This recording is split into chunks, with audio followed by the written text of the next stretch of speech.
Donc d'habitude, je fais une assez large introduction. Là, je vais directement vous lire le passage dans Romains 8, chapitre 1, Romains 8, pardon, verset 1 au verset 17.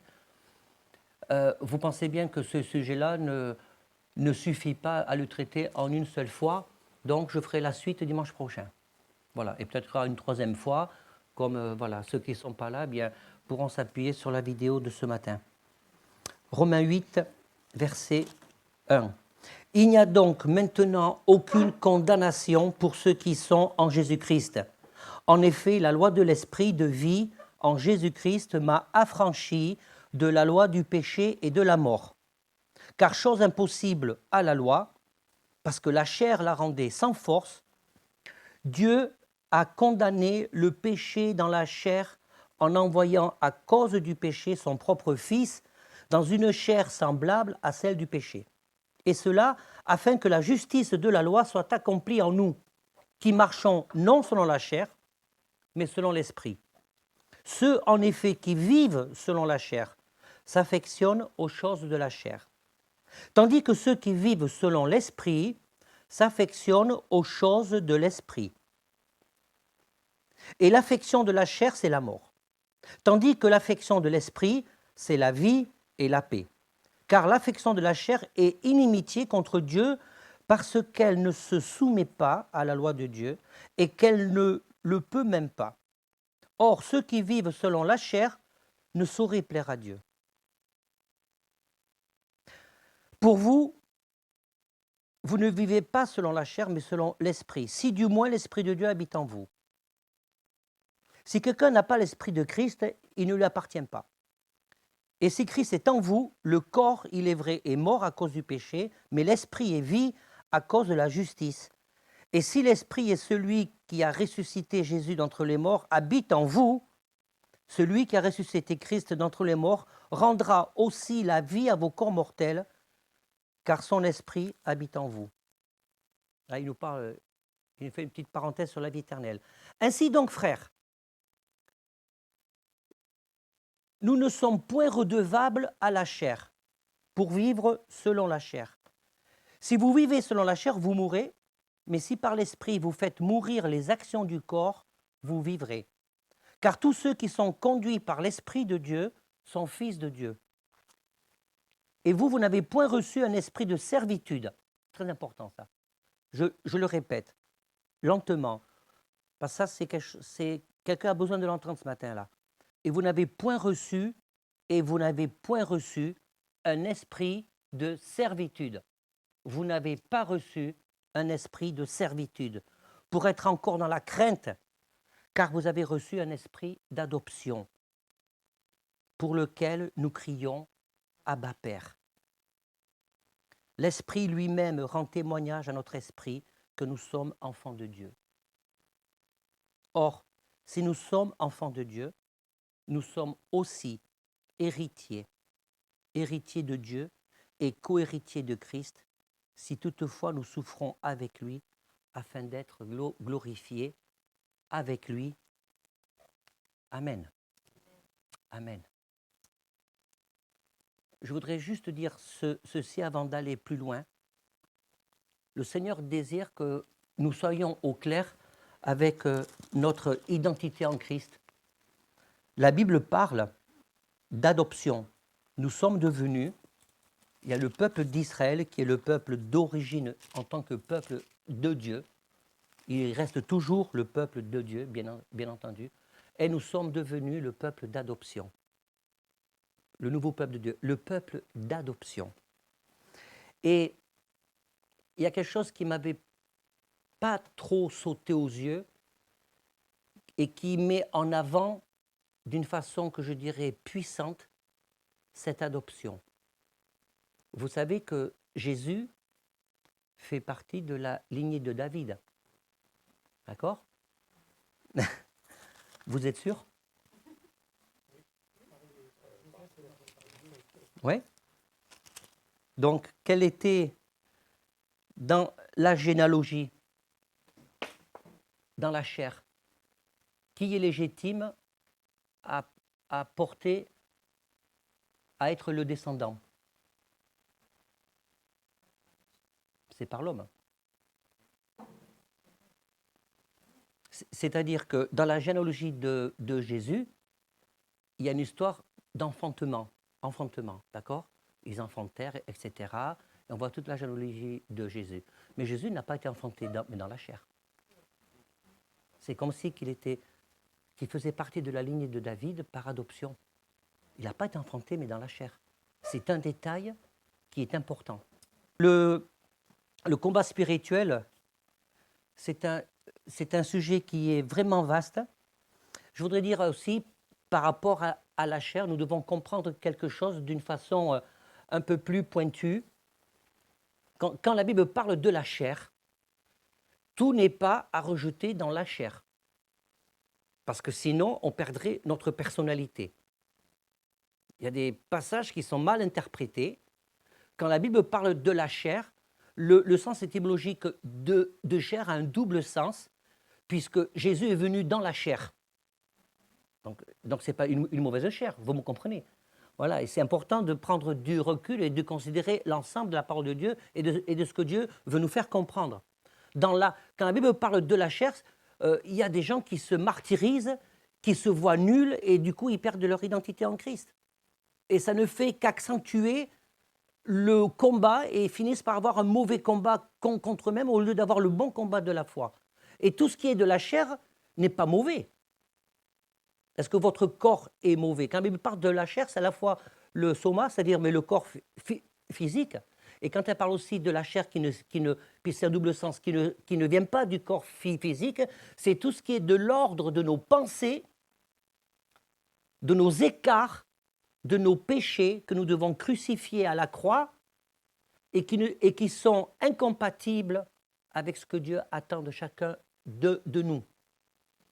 Si tu as un bon caractère à la base, c'est quelque chose qui est l'ordre de la chair. Même si tu dis Dieu m'a donné un bon caractère.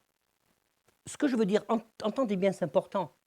Parce que nous ne devons pas nous tromper de combat. Vous ne devez pas vous tromper de combat. Tout ce qui est l'ordre de la chair n'est pas mauvais. Et nous devons identifier ce qui est en moi, ce qui est bon et que je garde. Et ce qui n'est pas bon, dans lequel je dois lutter contre ce qui est en moi pour pouvoir rentrer vraiment comme dans un pays promis. Pour pouvoir rentrer dans ce que Dieu veut que je puisse vivre avec lui. Et c'est pour ça qu'on va relire à partir Romains 8, 1, 4. Il n'y a donc aucune condamnation pour ceux qui sont en Jésus-Christ. En effet, la loi de l'esprit de vie en Jésus-Christ m'a affranchi de la loi du péché de la mort, car chose impossible à la loi, parce que la chair la rendait sans force. C'est-à-dire qu'on ne peut pas se sauver nous-mêmes. On ne peut pas naître de nouveau nous-mêmes si ça n'est par la puissance rédemptrice et d'amour du Saint-Esprit. Dieu a condamné le péché dans la chair en envoyant à cause du péché son propre Fils dans une chair, c'est le même mot, dans une chair semblable à celle du péché, et cela afin que la justice de la loi soit accomplie en nous, nous qui marchons non selon la chair, mais selon l'esprit. Parfois, c'est mal compris, marcher selon la chair ou marcher selon l'esprit. Je ne veux pas trop le développer ce matin, ça fera l'objet d'autres prédications. Mais si déjà je peux te donner une indication, marcher selon la chair, même si tu n'arrives pas, même si tu dis, j'arrive pas à marcher selon l'esprit, c'est compliqué, j'ai des combats. Déjà, le fait d'avoir ce processus de pensée, tu es déjà en train de marcher par l'esprit. Parce que c'est ta préoccupation. Si tes combats, tu t'en fous, si tu te dis, je n'ai pas de combat, je suis comme je suis, roule et jeunesse, tu ne marches pas selon l'esprit. Et si tu crois que marcher selon l'esprit, c'est remporter des victoires, c'est être open, c'est de se sentir près de Dieu, c'est de se sentir rempli du Saint-Esprit, c'est de sentir que je vais recevoir une parole de Dieu pour bénir l'Église, pour bénir un frère et une sœur, et que tu penses que c'est ça, marcher par l'Esprit, ben tu te trompes. Parce que lorsque Dieu te donne de faire quelque chose de surnaturel, les dons, c'est surnaturel, bien, ce n'est pas de ta propre capacité, ni Quand j'exerce ce ministère, je ne l'exerce pas selon mes propres capacités ou tout ce que je peux avoir de bon en moi. C'est une grâce, c'est selon l'Esprit du Seigneur. Donc, marcher selon l'Esprit, c'est d'être conscient que la vie de chrétien est une vie de combat. Le diable rôde autour de nous comme un lion rugissant, cherchant qui il va dévorer. Et comprendre notre véritable position devant Dieu, parfois, en tant que chrétien, nous pouvons avoir une image faussée que l'on peut avoir de Dieu en tant que chrétien. Et cette image faussée s'érige devant nous comme un véritable obstacle. Parce que Dieu est le même hier, aujourd'hui, éternellement. Mais son action envers l'humanité n'est pas la même dans l'Ancienne Alliance que dans la Nouvelle. Ce n'est pas la même. Il n'a pas la même action. Dieu n'est plus en colère. Je sais, c'est pas un secret que je sois présent un petit peu sur les réseaux sociaux. Et je l'ai entendu, cette petite musique, Dieu va faire tomber sa colère sur l'humanité. Tu as fait quelque chose de mal, attention à la colère de Dieu. Ça, c'est une fausse théologie. Si vous regardez, lorsque la Bible... Écoutez bien, parce que ça, c'est important. Si nous ne comprenons pas ça, nous tournons en rond. Nous tournons en rond. Lorsqu'il est fait mention de la colère de Dieu, c'est uniquement dans l'Ancienne Alliance. Aujourd'hui, on s'accapare, c'est juste de dire Dieu est riche en miséricorde, riche en beauté et lent à la colère. C'est dans l'Ancienne Alliance. Vous ne trouverez aucun passage, aucun parallèle entre la colère de Dieu qui est exprimée dans l'Ancienne Alliance, dans la Nouvelle Alliance. La seule mention, j'ai remarqué 2 mentions essentielles de la colère de Dieu, lorsqu'on parle de la colère de Dieu dans la Nouvelle Alliance, c'est à la fin des temps, l'Apocalypse. Dieu va manifester sa colère et son jugement, oui, mais c'est à la fin, c'est pas là, c'est pas pendant le temps de la grâce. Et lorsque dans la Nouvelle Alliance, il y a des passages qui font référence à la colère de Dieu, ça n'est pas contre les hommes et les femmes, ça n'est pas contre l'humanité, ça n'est pas contre le peuple de Dieu qui pêche. Dieu manifeste sa colère et sa haine contre le péché. C'est une différence fondamentale. Et si tu comprends ça ce matin, tu vas vivre des choses extraordinaires après. Dieu n'est plus en colère contre toi. À la limite, il peut juste être désolé de ce que tu ne te saisis pas pleinement de sa grâce et de son amour. Parce que c'est notre orgueil, parfois, qui peut nous empêcher d'être au bénéfice de la grâce. Il y a toujours cette pensée qui ne vient pas de Dieu, qui est toujours là, mais latente, consciente, inconsciente. Je dois mériter quelque chose. Si tu es honnête et que tu réfléchis bien, tu peux faire cette analyse au fond de ton âme, entre toi et Dieu, et dire, mais quelque part, ça peut être une forme d'orgueil parce que je veux toujours mériter quelque chose de la part de Dieu. Et quand Dieu veut te donner quelque chose, veut te faire bénéficier de ta grâce, d'une restauration, d'une guérison intérieure, c'est parce que c'est cadeau. C'est parce que ça s'inscrit dans son plan du salut. Dieu sait le combat. Donc, la première chose que tu dois retenir, c'est que Dieu n'est pas en colère contre toi.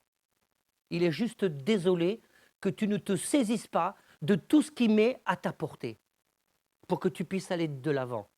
Mais Dieu n'est pas en colère contre toi. Dieu n'est pas en colère contre les gens du monde non plus. Jésus a tout payé à la croix. La seule différence, c'est que les gens qui n'ont pas accepté Jésus-Christ comme Maître et Seigneur ne peuvent pas avoir accès au salut éternel. C'est tout. C'est la seule différence. C'est la raison pour laquelle nous devons comprendre, il n'y a que vraiment par l'Esprit de Dieu, par le Saint-Esprit, qui doit mettre dans chacun de nos cœurs cette assurance comme une empreinte au fer rouge au fond de notre cœur. Quand Dieu a abandonné Jésus à la croix, il a détourné son regard à cause du péché de l'humanité, présent à ce moment-là et à venir. Le tien, mais le nôtre. Ce n'est pas les Juifs qui ont condamné Jésus. Ce n'est pas les Romains qui ont crucifié Jésus. C'est notre péché. Ils étaient juste là, pas au bon moment. Voilà, c'est comme ça.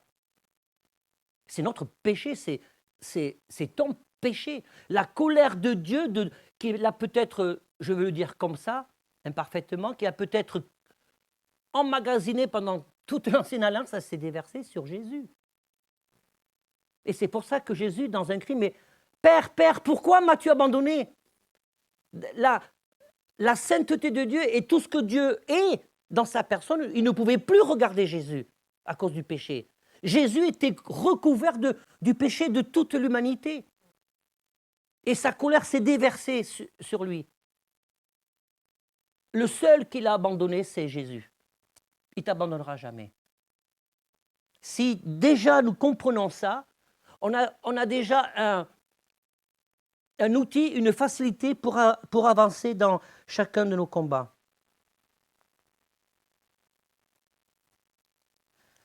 C'est toujours cette tentation de revenir à la loi, à l'ancienne loi.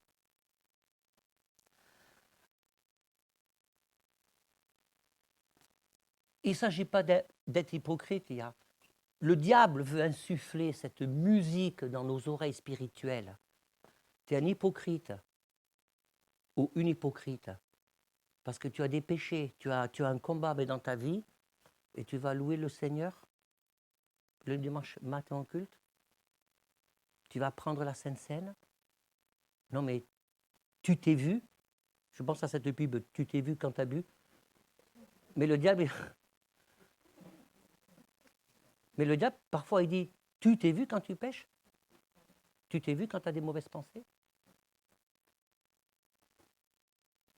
Avant d'aller plus loin, ce que je viens de vous dire là doit être un garde-fou pour nous éviter de juger l'autre. Parce que l'autre, il a ses combats. Tu as les tiens. Et quand j'ai parlé d'orgueil, l'autre peut, écoutez bien, c'est important. Ça fait partie, ce que je vous dis là, ça fait partie de la cohésion du peuple de Dieu. Et si vous voulez rentrer vraiment dans la mentalité de Christ, si l'autre, le combat qu'il a pour toi est insignifiant, si c'est un combat, c'est que pour lui, c'est difficile. Regarde l'autre, pas à travers ton prisme personnel, mais regarde l'autre parce qu'il souffre. Et tu peux avoir aussi un combat pour qui l'autre, ça ne représente rien, alors que pour toi, c'est difficile. L'ennemi de nos âmes, le voleur, le menteur, ne vient que pour dérober, pour détruire. Romains 8, 5, 11. Ceux, en effet, qui vivent selon la chair s'affectionnent aux choses de la chair, tandis que ceux qui vivent selon l'esprit s'affectionnent aux choses de l'esprit. Quelle est ta priorité ce matin? C'est quoi ta priorité dans ta vie? Et l'affection de la chair, c'est la mort spirituelle. Ne me répondez pas, répondez juste dans vos cœurs. Je fais un sondage discret. À la Nicodème. Vous connaissez le sondage à la Nicodème? Vous connaissez l'histoire de Jésus, de Nicodème. Quand Nicodème a rencontré Jésus en pleine nuit, c'était discret, personne ne voyait. Ben voilà, c'est pareil, je vous fais un sondage à la Nicodème. Donc, ne levez pas la main. Levez les mains que vous avez dans le cœur, là. C'est comme ça. Donc, je relis. Ceux en effet qui vivent selon la chair s'affectionnent aux choses de la chair, tandis que ceux qui vivent selon l'esprit s'affectionnent aux choses de l'esprit. Et l'affection de la chair, c'est la mort. Tandis que l'affection de l'esprit, c'est la vie et la paix. L'affection de la chair, c'est la mort.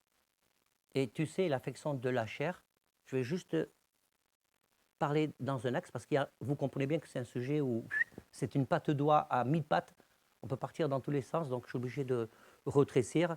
Parce que si je vous en dis trop ce matin, vous allez repartir, vous allez me dire de quoi il a parlé. L'affection de la chair, c'est la mort spirituelle. La mort spirituelle peut être comparée à la sécheresse.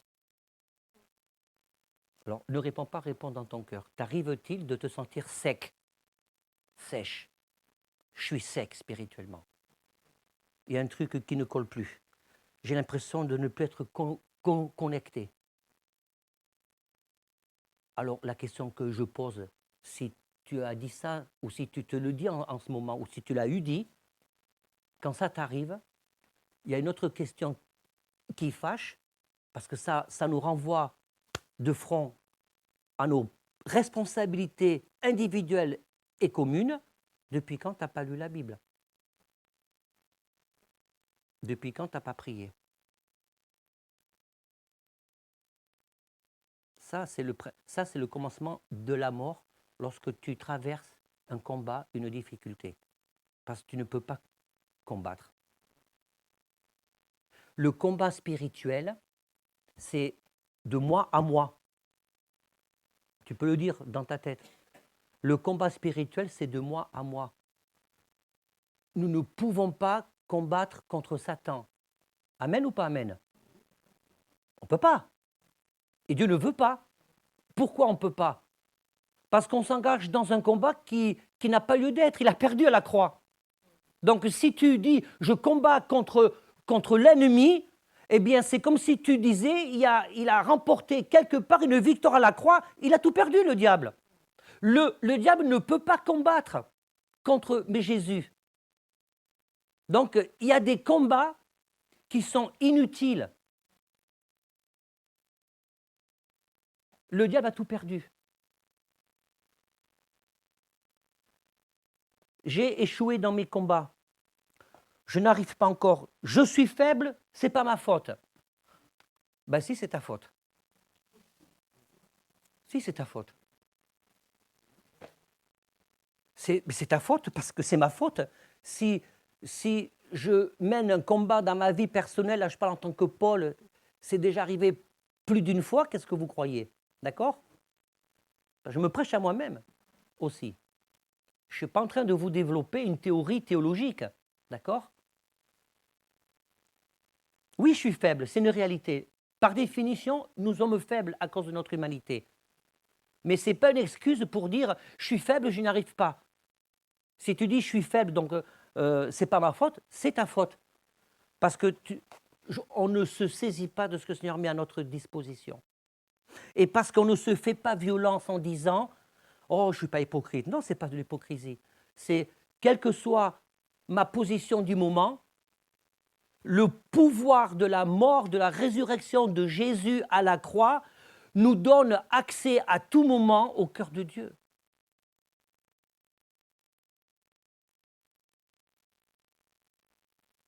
Et si nous attendons d'être purs pour rentrer dans le cœur de Dieu, on est tombé dans le piège de l'ennemi. Parce que l'ennemi utilise la parole de Dieu, et il sait super bien le faire, pour que cette parole de Dieu se retourne contre toi. Il a fait le coup à Jésus, hein, d'accord? Vous pensez bien que nous, il va le faire aussi. Et Jésus a répondu, il est écrit aussi. Il ne s'agit pas de venir au culte, d'avoir une vie de chrétien et d'avoir un compromis avec le péché. Il s'agit de dire, d'être convaincu par le... Il n'y a que le Saint-Esprit qui peut le faire. Moi, j'aurais beau vous faire un PowerPoint, vous déblatérer tout ce que j'ai sur le cœur, ça n'aura aucun impact sur vous si vous n'ouvrez pas votre cœur au Saint-Esprit et que vous vous laissez toucher doucement, gentiment par le Saint-Esprit. Vous savez pourquoi je dis ça? Parce que lorsque Dieu veut agir au milieu de son peuple, il le fait avec douceur. Rappelez-vous, là je vais parler du Dieu qui agit dans l'Ancien Testament. Dieu n'était pas... Est-ce que Dieu était dans le feu? Est-ce que quand Dieu est passé, est-ce qu'il était dans le vent, dans la violence, dans le tumulte? Il était dans une brise douce et légère. Il était dans la douceur. Voilà. Il était dans la douceur. Le moyen d'être vainqueur.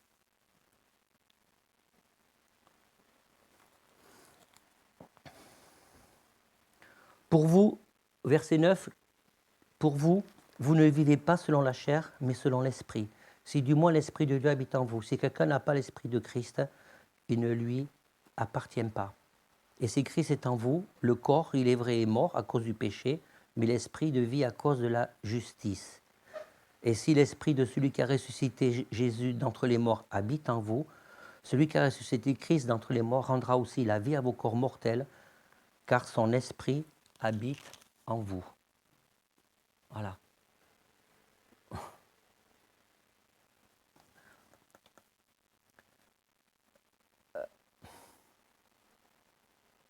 Nous devons prendre compte, et c'est important, je pense, de se poser la question des choix que l'on peut faire et des positionnements qui déplaisent à Dieu lorsque la source en est la chair.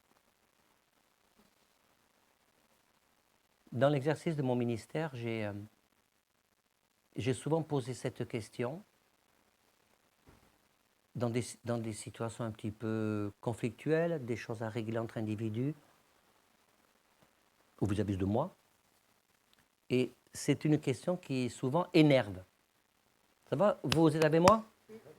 Personne dort? D'accord. C'est des questions qui énervent. Est-ce que ta façon de penser, ta façon de parler, est-ce qu'elle correspond à la pensée de Christ, aux valeurs de l'Évangile? C'est une question simple. Et ça énerve souvent. Je l'ai remarqué, c'est bizarre, hein? Ça contrarie. Et les personnes se retranchent derrière leurs propres pensées, derrière leurs propres revendications. On n'a rien à revendiquer à Dieu. On lui doit tout. On lui doit tout. Et le désir ou l'exigence d'avoir absolument toutes les réponses est un manque de maturité spirituelle. Et parfois, nous attendons une révélation infantile. Parfois, les chrétiens peuvent se comporter d'une façon infantile. Pourquoi je dis ça? Vous avez un enfant. Papa, comment on fait les bébés? Bon, ça, c'est la pub. Alors, le père, il ouvre la bouteille de lait, il explique comment mais le lait sort de la vache. Ce que je veux dire par là, les enfants ont toujours des questions incroyables. Ils veulent tout savoir. Et c'est normal, c'est des enfants. Ils sont en pleine découverte de la terre, de la vie, de leur environnement, mais c'est normal. Ils ne peuvent pas se satisfaire s'ils restent avec des questions sans réponse. Mais quand on devient adulte, c'est tout à fait différent. Quand un chrétien veut absolument avoir toutes les réponses à ses difficultés, à ses combats, à ses maux, MAUX, à des situations qu'il ne comprend pas, le fait de vouloir avoir toutes les réponses, c'est que si c'est ça, c'est que nous sommes rentrés ou nous avons glissé dans une relation immature avec le Seigneur en tant qu'enfant de Dieu. Est-ce que tu peux, lorsqu'une personne vient te voir pour expliquer une situation, est-ce que tu es en mesure de dire « je n'ai pas la réponse. Je ne suis pas Dieu, on n'est pas tout puissant. » Vous savez quel est le fond de la pensée de chercher inconsciemment souvent, par habitude religieuse, d'avoir toutes les réponses? C'est encore ce qui revient, et ça vient de la chair, du mauvais versant de la chair, ce péché originel, vous serez comme des dieux. C'est être comme un Dieu, de chercher à avoir toutes les réponses. Celui qui a toutes les réponses, c'est Dieu. Et comme c'est Dieu qui est le souverain, il fait ce qu'il veut et qu'il attend que nous soyons soumis, ce mot soumis, Berk, mais pourtant, qui veut que nous soyons soumis, il attend que tu puisses cheminer, il n'est pas obligé de répondre à toutes tes questions. Tout est dans la parole de Dieu. Soit parce que, je ne sais pas, voilà, je ne sais pas, soit parce qu'il a prévu plus tard. Tu n'es pas prêt à entendre certaines réponses. Alors il y a quelqu'un peut-être qui dit dans son cœur, oui, mais la réponse, elle est là. Oui, mais bien sûr, mais qu'elle est là.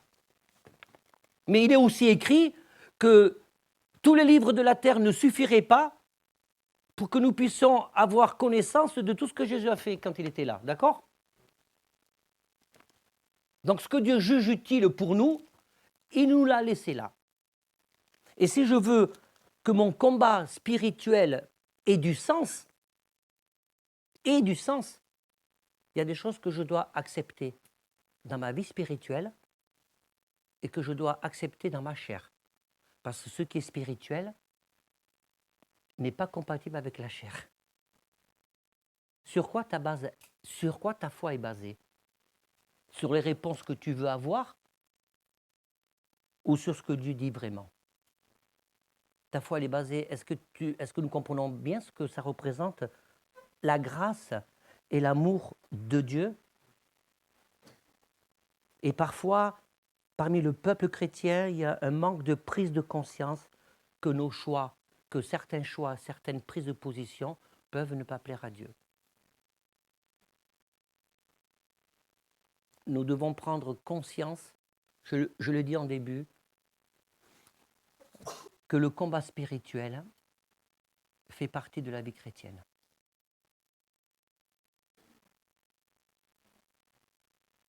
Il y a autre chose qui peut rendre le combat spirituel, avant d'entamer la conclusion, il y a d'autres choses qui peuvent rendre le combat spirituel difficile. Alors je le dis, ceux qui ont besoin de s'exprimer et ceux qui à un moment donné peuvent se retrouver dans une position d'écoute. Écoutez bien, c'est très important ce que je dis là. Il y a certains combats spirituels qu'on ne peut pas partager. Parce qu'il faut une personne, ça c'est la réalité, de la chair, mais du bon versant de la chose. Il y a des combats spirituels qu'on ne peut pas partager à n'importe qui. Parce que tout le monde n'est pas au même niveau, et ça, ce n'est pas un problème de valeur, hein. Ça n'a rien à voir avec la valeur de chacun. Tout le monde n'est pas au même niveau de pouvoir comprendre et de pouvoir absorber certaines informations qui vont être plus déstabilisantes, et alors on n'est plus un sujet d'aide et de bénédiction. Donc il faut choisir les gens à qui on parle. La discrétion est une valeur de Christ. La trahison est une valeur, je vais être diabolique. Diabolique. Parce que Jésus a été trahi. De la pire espèce que ça peut, de la pire manière que ça puisse être. Et si quelqu'un vient te confier un combat, si tu es en mesure de recevoir ce que la personne te dit, sans être prompt à donner des conseils, sans être prompt à donner des solutions, tu peux écouter. Si tu ne te sens pas en mesure, ne t'engage pas mais là-dedans. Parce qu'une personne qui souffre, une personne qui est dans un combat, elle n'a pas besoin qu'on lui dise la pauvre, elle n'a pas besoin qu'on lui dise ce qu'elle doit faire, elle a juste besoin d'être écoutée. Juste besoin d'être écoutée, dans un premier temps. Juste besoin d'avoir une oreille humaine. Il y a l'oreille de Dieu, mais on n'est pas des anges, on n'est pas encore d'accord. Donc on a besoin des uns et des autres. Elle a juste besoin d'avoir une oreille. Alors je ne vous connais pas, mais franchement, je ne sais pas ce qu'il y a dans vos cœurs ce matin. Mais je crois que quelqu'un a besoin d'entendre ça, vraiment, j'en ai la conviction. Peut-être tu as été blessé injustement, mais c'est une blessure due à un manque de connaissance que tu as dans la relation, parce que lorsqu'une personne vient vers toi et qu'elle a besoin d'épancher son cœur, elle n'avait pas besoin que tu lui dises plein de solutions et ce qu'il faut faire, ce qu'il ne faut pas faire. Elle avait juste besoin d'écouter, de se sentir entendu, écouté, et juste une prière, de se sentir compris et pas jugé, et de sentir par là un soutien spirituel. C'est ça le peuple de Dieu. C'est ça l'Église de la deuxième chance. Vous savez, je vais vous faire part de mes combats en tant que pasteur. Ce n'est pas un secret, donc c'est pour ça que je vous en parle. Depuis 20 ans que je... Et à l'époque, c'était une blessure que Dieu a réglée, parce que maintenant je m'en fous. Il y a plein de gens qui sont passés par l'Église. Il y a des gens aussi qui ont quitté l'Église. Vous savez pourquoi ils ont quitté l'Église? Je vais vous le dire. Parce qu'ils ont vu que dans l'Église, il y avait des gens qui n'étaient pas bien. Qui n'étaient pas bien. Et ça se voyait quand quelqu'un vient à l'Église. Si dimanche prochain, tu n'es pas bien, que tu as la tête à 9h25, Viens, viens quand même. On s'en fout de ce que disaient les autres. Viens parce que c'est là qu'il faut venir. C'est pas en restant devant chez toi pour regarder BFM ou CNews le matin, les infos du matin. Viens quand même. Mais il y a des gens qui, on dit, oh non, il y a plein de gens qui sont pas bien, ils se font une image de l'Église qui n'est pas de Dieu. Bon, c'est vrai, il faut faire un petit effort. Voilà, mais s'il y a des gens qui viennent et on voit dans leur visage qu'il y a un truc qui ne va pas, et qui viennent quand même, ben, pour moi, c'est un signe de reconnaissance. C'est parce qu'ils ont raison de venir. Et pour les autres, il ne s'agit pas de dire « Oh, mais qu'est-ce qui se passe là? Elle n'a pas l'air bien. Qu'est-ce qui lui arrive encore ?» Écoute, la vie est déjà assez compliquée comme ça. Soyons pratiques et soyons simples. Dis juste « bonjour ». Dis juste que le Seigneur te bénisse. Et si la personne n'a pas envie de t'exprimer quelque chose parce qu'elle a la figure à 9h25, laisse tomber. Ne sois pas un investigateur, une investigatrice. Si elle veut te parler, elle te parle. Et si tu es rempli du Saint-Esprit, parce qu'il y en a qui disent « je suis rempli du Saint-Esprit », mais moi, souvent, les gens qui me disent ça, je ne vois pas grand-chose du remplissage, je ne sais pas. Si tu es rempli du Saint-Esprit, si tu dis « je marche par l'Esprit et non par la chair », et que tu vois quelqu'un qui semble voir un combat, et que la personne ne t'exprime rien, quand tu rentres chez toi, prie pour elle. Dans le secret. Parce que Dieu le voit. Si tu veux que les autres voient que tu pries pour quelqu'un à part, non, prie pour elle. En conclusion, lorsque vous avez un combat, nous devons intégrer et de croire en ce mystère. La clé est que ça ne dépend pas de nos capacités, mais davantage de la grâce de Dieu parce qu'il a tout payé. Et on ne peut pas ignorer un terme. Je vais employer un terme qui n'est pas peut-être très spirituel, mais qui est profondément spirituel et réel. C'est le conflit cognitif. Vous connaissez la définition du conflit cognitif? Il y a qui font la grimace. Pourquoi? Ce n'est pas un terme psychologique. Le conflit cognitif, la définition, c'est une contradiction chez une personne ou une incompatibilité entre ses idées, ses représentations et ses actions. C'est ça le conflit cognitif. Ça veut dire que, en tant qu'enfant de Dieu, né de nouveau, dans ton combat spirituel, si tu te sens accablé, si tu sens que ta vie n'est pas raccord avec ce que le Seigneur attend de toi, parce que tu t'en veux de certaines choses dans ta vie dont tu sais que Dieu n'est pas d'accord, tu es en conflit cognitif. Alors qu'il faut avancer. Et ça devient un conflit cognitif lorsque ça devient un problème. Ça ne devient pas un conflit cognitif lorsque ce n'est pas un problème. Je sais qui je suis en Christ. Je sais que je dois progresser, de progrès en progrès, que je dois laisser le Seigneur faire son œuvre en moi. Le conflit cognitif est un obstacle à l'action du Saint-Esprit en nous. Parce que ça joue dans nos cœurs, dans notre être, comme un ping-pong. Ça résonne et ça fait mal. Le Seigneur ne veut pas que tu sois constamment en conflit cognitif. Parce que si tu es un enfant de Dieu, sors de ton conflit cognitif et dis « Seigneur, j'ai des combats, je dois progresser, mais ta grâce et ton amour me maintiennent dans ton royaume. Ta grâce et ton amour me maintiennent dans ton royaume. » Et vous savez, le combat spirituel, ce n'est pas que des choses graves, mais des choses lourdes à gérer. Ça peut être des choses simples. À toi de le discerner et de le juger pour toi-même. Ça peut être des choses simples de la vie quotidienne, des systèmes de fonctionnement qui ne permettent pas au Saint-Esprit de te parler et d'agir en toi.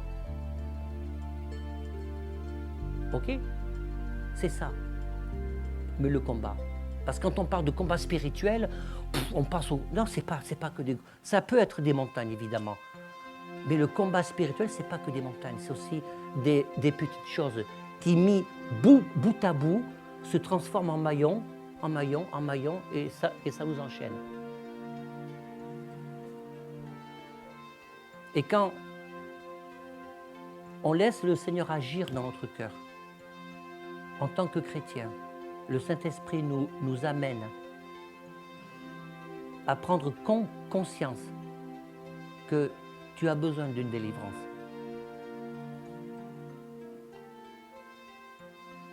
La délivrance n'est pas pour ceux qui sont que possédés, d'accord? La délivrance, c'est quand je me sens enchaîné. Je suis un enfant de Dieu, j'ai l'Esprit de Dieu en moi, mais il y a certains aspects de ma vie où je suis enchaîné là.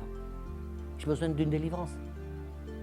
Cette délivrance qui permet au Saint-Esprit de couper les chaînes. On le chante, des fois. Et quand j'ai dit tout à l'heure qu'on ne peut pas lutter contre le diable, parce que le diable, il ne peut pas lutter si on est caché derrière Christ. Si tu es vraiment caché derrière Christ, tu n'as pas besoin de lutter contre le diable, c'est contre toi-même. Parce que le diable a perdu, il fuit. Rappelez-vous, là ça prend tout son sens quand nous lisons dans Jacques. La meilleure façon de résister au diable, ce n'est pas de combattre, c'est de s'approcher de Dieu parce qu'il fuit. Il fuit. Si tu te sens sec spirituellement, approche-toi de Dieu. Et le diable, il va partir. Parce qu'il sait qu'il a perdu, il ne peut plus lutter. Tant que tu ne t'approches pas de Dieu vraiment, tant que tu ne te reviens pas à la source de la vie pour te désaltérer, il aura le dernier mot sur toi, même si tu es un enfant de Dieu. Parce qu'il mettra un boulet à ton pied. Et le combat sera perdu. On peut perdre des combats. Quand on ne rentre pas dans le process, c'est un terme qui est souvent employé dans ma profession, dans le process du Seigneur. Le process du Seigneur, c'est approche-toi de Dieu. Défaisons nos habits d'orgueil.